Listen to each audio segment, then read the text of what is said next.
Assalamualaikum warahmatullahi wabarakatuh. Jumpa kembali di pertemuan 5 lanjutan tentang himpunan ya. Di video sebelumnya kita sudah mendiskusikan tentang pengertian dari himpunan. Untuk sekarang kita bahas tentang penyajian himpunan ya. Nah, untuk penyajian himpunan ada 4 cara ya. Sebetulnya ada banyak cara sih, cuma yang kita bahas di sini hanya 4 saja ya. Yang pertama itu adalah penyajian himpunan dengan cara enumerasi. Kemudian yang kedua dengan cara simbol-simbol baku, yang ketiga dengan notasi pembentuk himpunan, dan yang keempat tentang dengan diagram Venn ya. Jadi yang kita bahas di sini penyajian himpunan hanya 4 saja, yaitu enumerasi, simbol-simbol baku, notasi pembentuk himpunan, dan diagram Venn. Untuk yang lainnya silahkan Anda cari sebagai referensi tambahan. Nah, untuk yang enumerasi, penyajian himpunan dengan cara enumerasi yaitu dengan cara menuliskan semua elemen himpunan tersebut di antara 2 buah kurung kurawal buka dan kurawal tutup ya. Jadi menuliskan semua elemen himpunan tersebut diawali dengan kurung kurawal buka dan diakhiri dengan kurung kurawal tutup. Itu cara enumerasi, atau bisa dikatakan kita mengurut atau melis semua elemen himpunan tersebut di dalam kurung kurawal buka, di mana satu elemen satu dengan satu elemen yang lainnya itu dipisahkan dengan tanda koma. Itu cara penyajian dalam bentuk enumerasi ya. Biasanya untuk enumerasi ini digunakan untuk himpunan yang tidak terlalu besar ya, yang anggotanya tidak terlalu banyak. Tapi untuk yang besar nanti kita bahas ya. Kemudian untuk penamaan himpunan itu dengan menggunakan huruf kapital atau menggunakan uppercase ya, karena himpunan itu kumpulan objek-objek yang berbeda, atau bisa dikatakan kalau kemarin itu premis, nah itu bergabung maka membentuk himpunan. Kemarin premis atau proposisi, proposisi itu dituliskan dengan lowercase ya, huruf kecil. Nah, untuk membedakan bahwa anggota dengan himpunannya, maka penulisan himpunan itu dituliskan dengan huruf kapital ya. Nah, untuk yang enumerasi contohnya misalkan diketahui sebuah himpunan A yang memiliki 4 anggota. Anggotanya itu terdiri dari angka 1, 2, 3, dan 4 ya. Nah, maka untuk penulisannya himpunan tersebut berarti kita tulis nama himpunannya itu adalah A sama dengan awali dengan kurung kurawal buka, kemudian kita tulis 1, 2, 3, 4 dan akhiri dengan kurung kurawal tutup ya. Berarti kita lihat di sini ada 4 elemen yang berbeda, yaitu angka 1, 2, 3, dan 4. Kita bisa nulis juga seperti ini. A itu sama dengan 2, 1, 3, 4. Karena himpunan itu kumpulan objek yang tak terurut. Ya. Atau bisa seperti ini. Yang jelas berarti anggotanya terdiri dari 4 buah elemen yang berbeda. Mulai dari 1 sampai dengan 4. Penulisannya yang mana dulu itu tidak jadi masalah. Ya. Cuma biasanya kita gunakan dari yang kecil ke besar atau besar ke kecil, itu untuk mempermudah kita saja ya. Nanti misalkan dalam operasi untuk dalam operasi himpunan, apakah mau irisan atau yang lainnya, biasanya diurutkan berdasarkan tadi apakah nilainya dari yang kecil ke besar atau kebalikannya, itu untuk mempermudah kita saja. Tapi sebetulnya urutan elemen pada sebuah himpunan itu tidak berarti apa-apa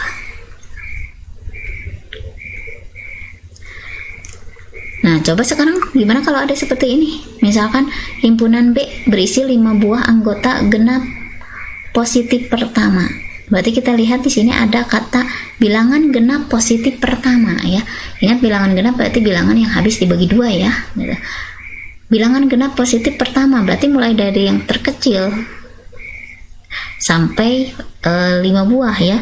Yang terkecil kan berarti angka 2 ya. Angka 2 berarti kan tinggal ditambah 2 aja kalau bilangan genap. Berarti 4, 6, 8, dan 10.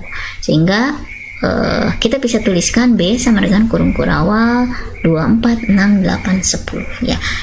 Tidak salah apabila Anda menuliskan 8, 4, 6, 10, 2 itu betul ya.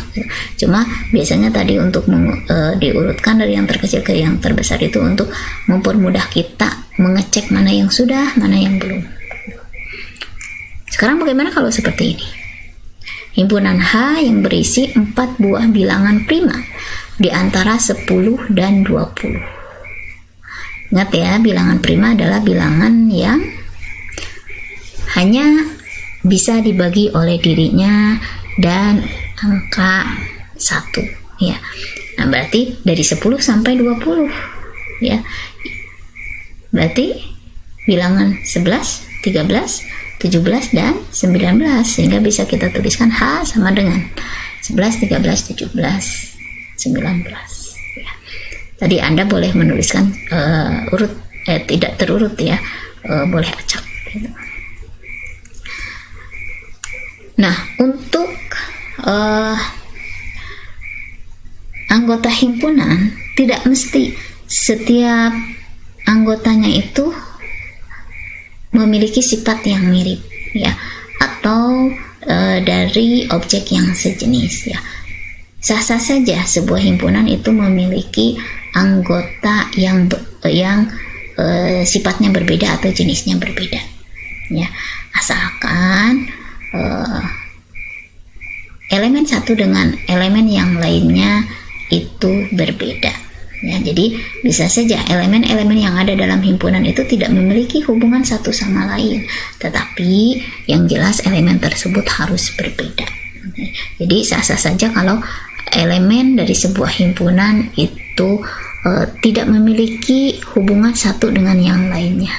Artinya jenisnya berbeda. Contohnya misalkan kalau seperti ini ya, misalkan diketahui K ada sebuah himpunan yang memiliki 5 elemen ya.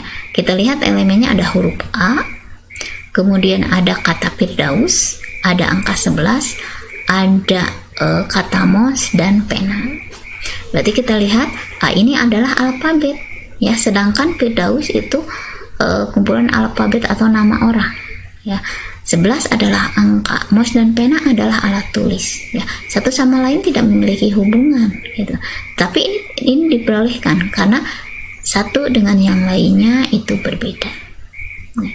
Atau misalkan seperti ini ya, M adalah sebuah himpunan yang memiliki 2 buah elemen, yaitu -3 dan R ya. Ini angka, ini huruf ya, tapi boleh saja ya gitu. Atau misalkan sebuah himpunan titik koordinat ya, misalkan titik sama nama tempatnya gitu. Meskipun itu memiliki satu hubungan ya gitu, tapi jenisnya akan berbeda, nama kota dan titik koordinatnya. Nah, tidak menutup kemungkinan juga bahwa anggota dari sebuah himpunan itu merupakan sebuah himpunan ya. Jadi bisa saja sebuah himpunan merupakan anggota dari sebuah himpunan, atau sebuah himpunan memiliki elemen berupa himpunan lagi ya. Jadi ada himpunan di dalam himpunan. Contoh misalkan A itu adalah sebuah himpunan yang memiliki, nah kalau ada seperti ini kita lihat ya, ini tanda komanya ada 2, berarti elemennya ada 3, ini 1, 2, dan 3 ya. Berarti A memiliki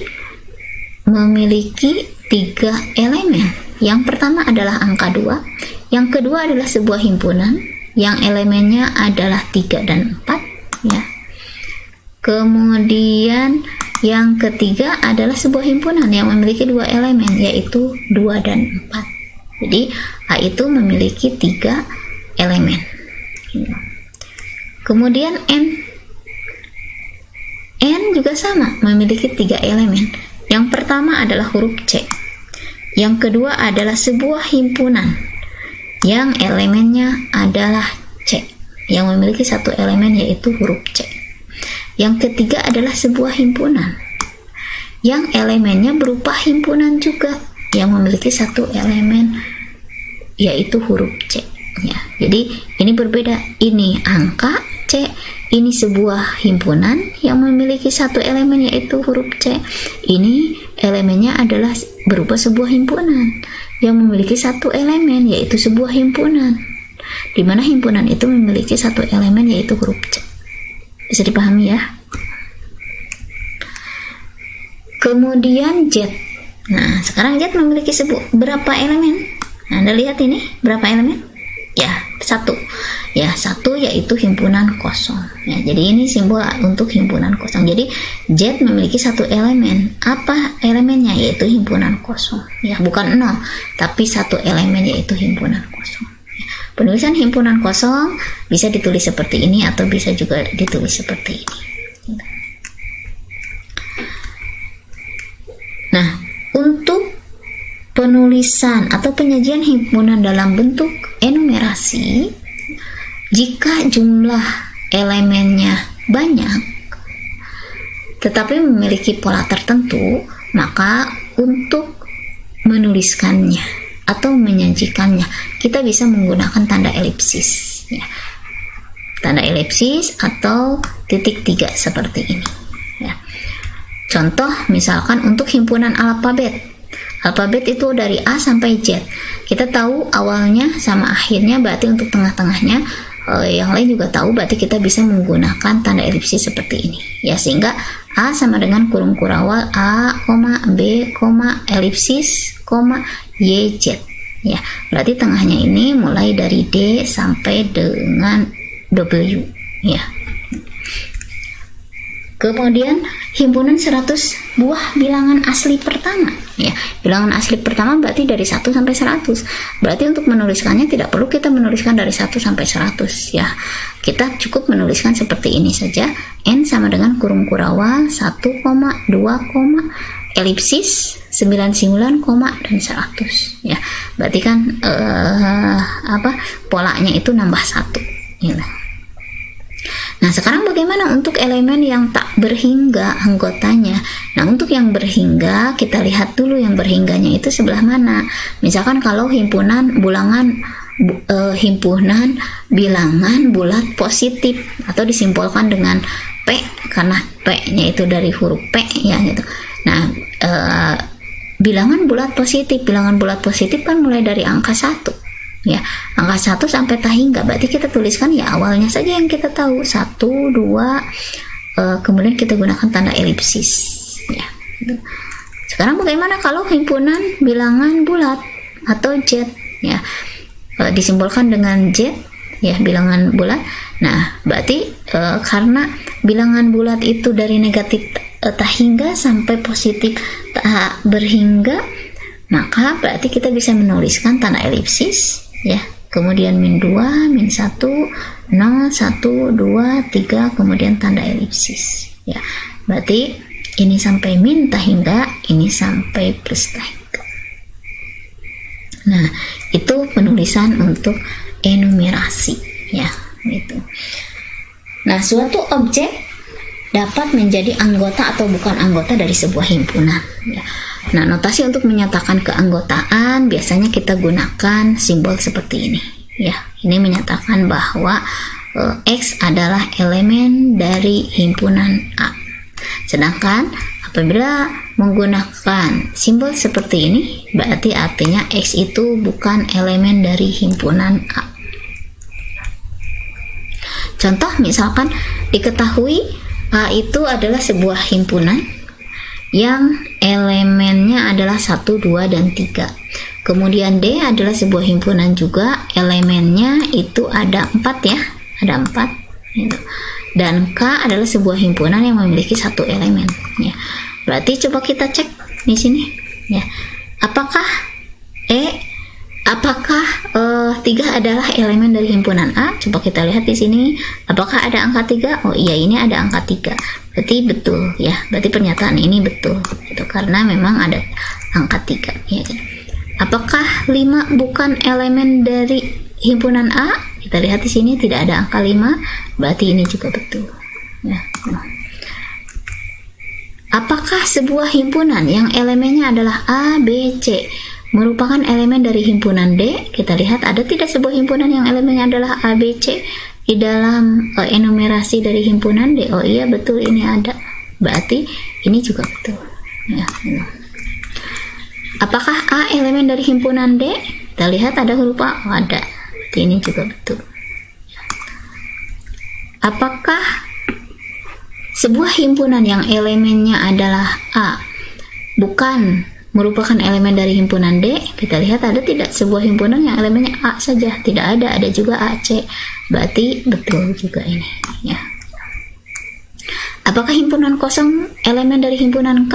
Ya betul ini ya, karena elemennya hanya 1 yaitu himpunan kosong saja. Ini juga betul. Nah sekarang bagaimana kalau ada seperti ini? Misalkan diketahui P1 itu adalah sebuah himpunan yang memiliki 2 elemen yaitu A dan B. P2 adalah sebuah himpunan yang memiliki elemen yaitu A dan B. Oh maaf, P2 adalah sebuah himpunan yang memiliki, Anda lihat ini 1 elemen ya, yaitu sebuah himpunan yang memiliki elemen A dan B. Kemudian P3 adalah sebuah himpunan yang memiliki, Anda lihat ini 1 himpunan, di mana himpunan itu memiliki 1 elemen ya, berupa himpunan yang elemennya adalah A dan B. Nah, Anda lihat P1 adalah A, B ya, sedangkan P2 elemennya sebuah himpunan adalah A, B. Berarti ini apa? Betul, ini adalah P1 ya, ini adalah 1 P1. Sekarang P2 itu elemennya berarti P1 ya. Sekarang kita lihat P3. P3 itu elemennya adalah ini, sebuah himpunan yang elemennya adalah A, B. A, B tadi apa? P1 ini ya. Nah, berarti ini sampai ini apa? Betul, P2. Berarti P3 elemennya itu adalah P2. Ya, karena elemennya adalah sebuah himpunan di mana dalam himpunan tersebut terdapat himpunan yang elemennya adalah A dan B. Ya. Nah, sekarang apakah A elemen dari P1? A elemen dari P1. Kita lihat di P1 ada A. Ada, berarti ini betul. Ya, gitu. Kemudian apakah A bukan elemen dari P2? Kita lihat P2 elemennya hanya P1, tidak ada A. Berarti ini juga betul. Ya. Apakah P1 elemen dari P2? P1 elemen dari P2, betul juga. Ya. Apakah P1 bukan elemen dari P3? Ingat P3 tadi elemennya apa? Ya, betul, P2. Berarti P1 betul? Bukan elemen dari P3? Iya, betul. Apakah P2 elemen dari P3? P2 elemen dari P3, betul tidak? Iya, betul juga ya. Apakah B bukan elemen dari P3? B ada nggak? Ada B di sini, tapi B ini adalah elemen dari P1. P1 adalah elemen dari P2 dan P2 adalah elemen dari P3. Berarti B bukan elemen dari P3, ini juga betul. Ya.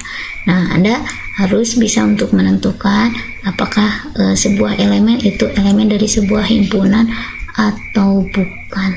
Ya, mudah-mudahan dapat dipahami. Apabila tidak dipahami, mudah-mudahan menjadi motivasi bagi Anda untuk mencari dari sumber yang dapat membantu Anda lebih paham lagi. Sekian, terima kasih. Assalamualaikum warahmatullahi wabarakatuh.